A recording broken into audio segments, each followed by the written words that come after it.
Welcome back as we continue off with our conversations this morning. As Namibia prepares to mark Heroes Day on the 26th of August, this year's commemoration carries a special meaning. It will be held in Katima Mulilo in the heart of the Zambezi region, a place deeply woven into the history of our liberation struggle. Now, across the region, preparations are well underway. Heroes Day is more than just a ceremony. It is a moment of national memory to pause, honor the immense sacrifices, and to acknowledge the lives given so that we may live in peace and dignity today. Joining us to reflect on this significant occasion is a man whose life embodies that struggle and just the responsibility that comes with freedom. He is a veteran of the liberation movement, a former Minister of Health, and a son of the Zambezi region. That is Dr. Richard Nchabi Kamwi. Today, he will be sharing his thoughts on the meaning of Heroes Day, the importance of remembrance, and why the commemoration in Katima Mulilo is not just historic, but deeply personal. Dr. Kamwi, a very good morning to you, and thank you so much for making time to talk to us this morning. Good morning, Dapewa. Good morning, fellow Namibia. All right. To start off with, Doctor, what does Heroes Day mean to you personally, especially as someone who lived through and contributed to the liberation struggle? Thank you very much indeed again, Dapewa. I like your introduction. Namibia was one of those countries that was colonized by a ruthless apartheid, then South African regime. And time came when people had to decide to free themselves. So specifically on this day, it means it's a stark reminder to all fellow Namibians, including myself, as you said, rightfully said, when negotiations failed, the international community, especially the International Court of Justice in The Hague, failed to rule in the favor of Namibia, that we become an independent state. As a result,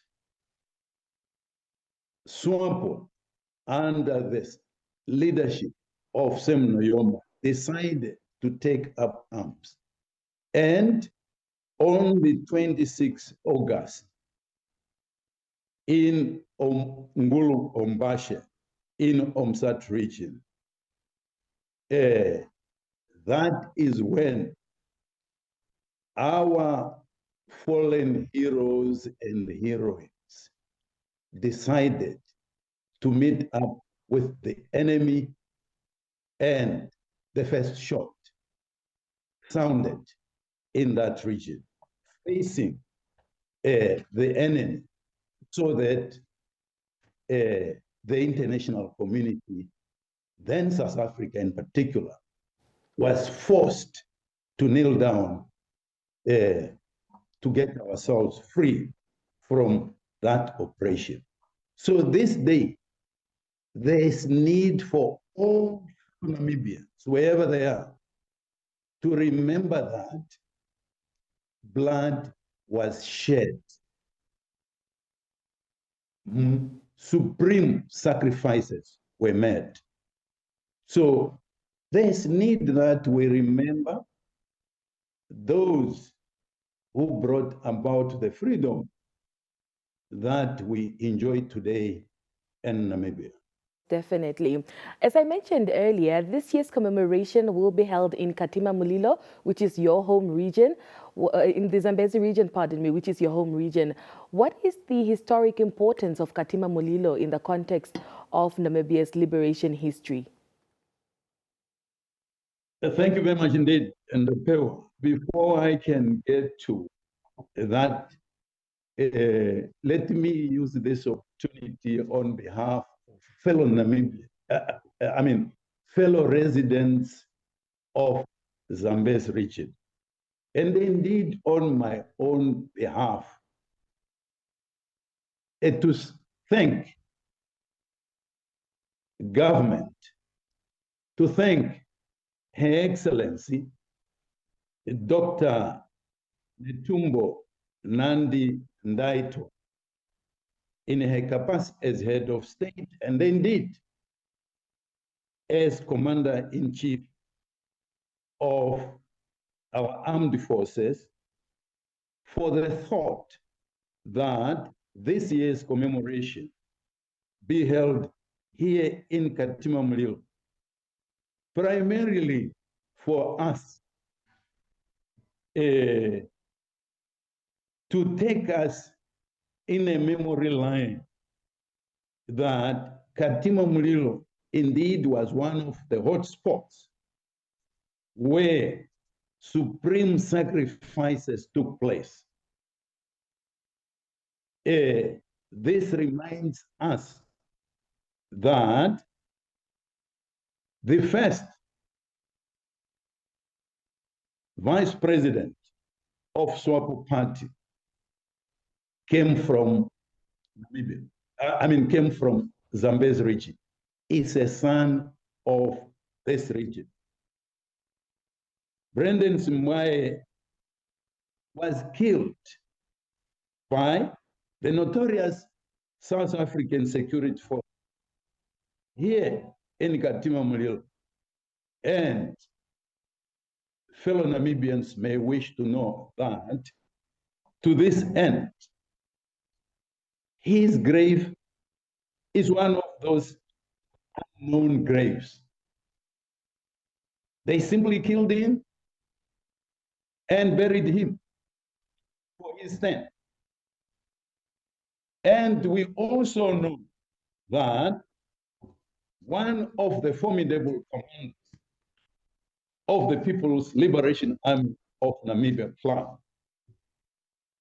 Commander Tobias Hanyeko, sacrificed here in Katima Mulilo in a boat. He fought alone, fighting the security forces on his way back to Zambia. And most unfortunate, it cost his life. Close to Namwe Island, Katima Mulilo. Comrade Hanyeko is also buried here in Katima Mulilo, in an unknown grave by the South African security forces. Since then, there had been so many resisted by the people of this region. They suffered immensely from the hands of those colonial fascist regime of South Africa security forces. I can recall the people of Singalamwe, Sisheke, Kongola. They were almost wiped. What did they do?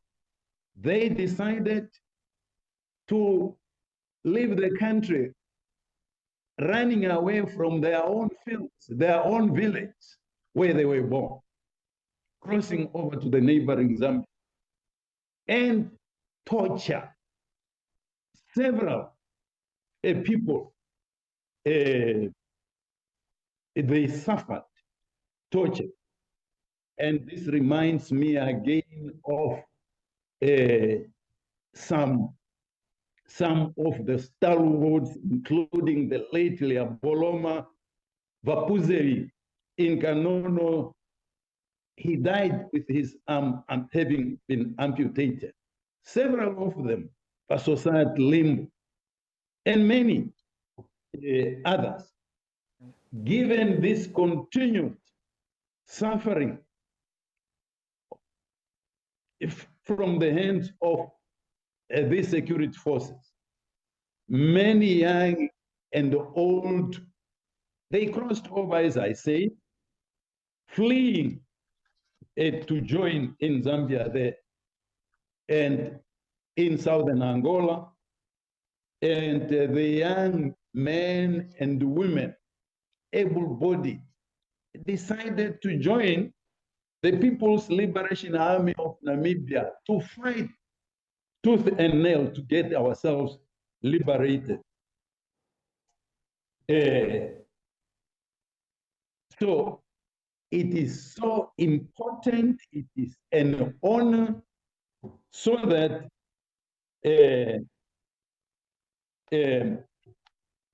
people may remember. But other than that, you may wish to know that some of the well-known decorated leaders in SWAPO, decorated commanders, people like the late comrade Richard Kapelwa Kavajani is well known, as you may know. He died. He's a son of this soil. Among us others, you may wish to know that Richard, as was commonly known, was an acting secretary of the People's Liberation Army of Namibia, plan, in Lubango, southern Angola. And he was one of those formidable commanders. Another notable young man at the time of his death, Lieutenant General John Muto. He died at the time of his death. He was a chief of the armed forces of this country. He's born, is a son of the soil. He's buried in Mahundu, close to his grandfather's grave. He too, Mutua, was a decorated freedom fighter. At the time of his death, as I said, he served as a chief of the Namibian Defense Force. I cannot mention the many young men and women who joined the SWAPO and finally went for a training and taught in Zambia, Congo, in Tanzania, and so many of us we joined and were trained in Tobias Hanyef military training in southern Angola. Dr. Kamwi? So, please. Yes. And many we do are born from here. Yes. Yes, the struggle for independence definitely came with immense sacrifices. We want you to share some of your reflections on a personal level. Talk to us about your time during the liberation struggle. What are some of the things that you went through, perhaps? There is a story we heard that there was a time that you were once electrocuted. Talk to us about that. Yes. Thank you very much indeed. Yeah, I on a personal note, that I'm one of those who, in the late 70s, from 74, that as a young man, I joined the SWAPO. At a tender age, I was an activist of SWAPO party in Namibia, and in this region. And most unfortunate, given what I was doing in that, which included recruitment of young men and women from Zambezi region, together with so many colleagues. I happened to be involved in subversive activities. In those recruitment, I went as far as playing a role of divide and rule, that of getting our chief, I'm a Subia, and my chief, just like so many, the late Chief Morales Swani was a member of the Tunihale Alliance, as people may know. And time came when the realization came, some challenges came. That's when I came in to work together with the SWAPO part representative based at the time in Francistown. The notable name that is quite familiar is none other than the current chief protocol, Ambassador Leonard Ipumbu, and Matthew Skamedu. Matthew Skamedu was SWAPO's military attaché in Francistown. And we used to work with him very closely. I was their contact person.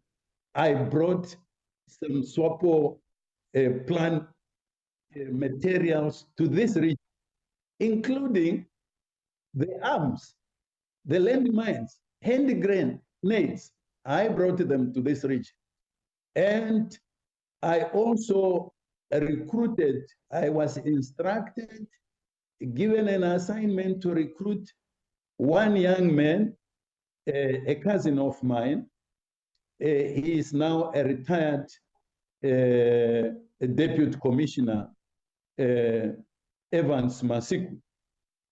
He left for Zambia. He was trained into subversive activities, and we had our first bomb blast at the only filling station in Katima Mulilo.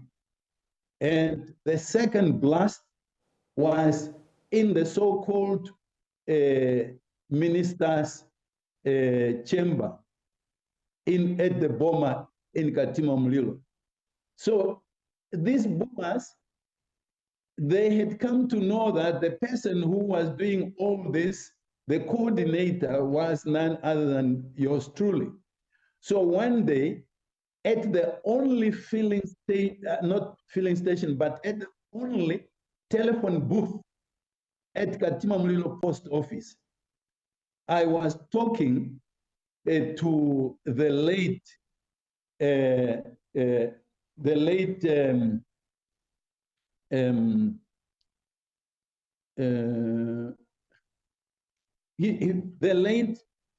Deputy Secretary for Finance, Aaron Mushimba, in Lusaka. And we spoke there at length. And we were discussing on the meetings that we used to have in Francistown, in Harare, where Chief Moraliswani met the late SWAPO, the president, the founding president of SWAPO Party and of the Republic, the late His Excellency Sem Noyoma, may his soul rest in eternal peace. So during that discussion, the security forces were recording. Little did I know that they were recording. And when we had finished our discussion, as I opened the door, there were two security forces, Sergeant Kruger and Brian Bartlett. As I opened the door, they showed me the card. Say, Richard Kamwi, you are under arrest. They had since taken me, they took me, I followed them.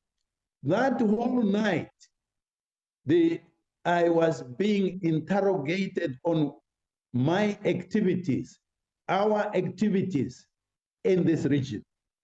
Among others, I was being asked about the meetings that we used to have in Francistown, along with my chief and his two ministers, the late Paddy Mwazi, the late Boniface Nyambelikando. All right, Dr. Kamwi, is that what led to the electrocution? Yes. All right. Yes, during that, the following morning, I was put in a sack, and they took me to Kalimbeza, That's where I was being electrocuted. It was in Kalimbeza, 25 kilometers east of Katima Mulilo. When they would be asking me, including bringing Sopos military attaché in Katima Mulilo, in Mpacha, they had all this information from their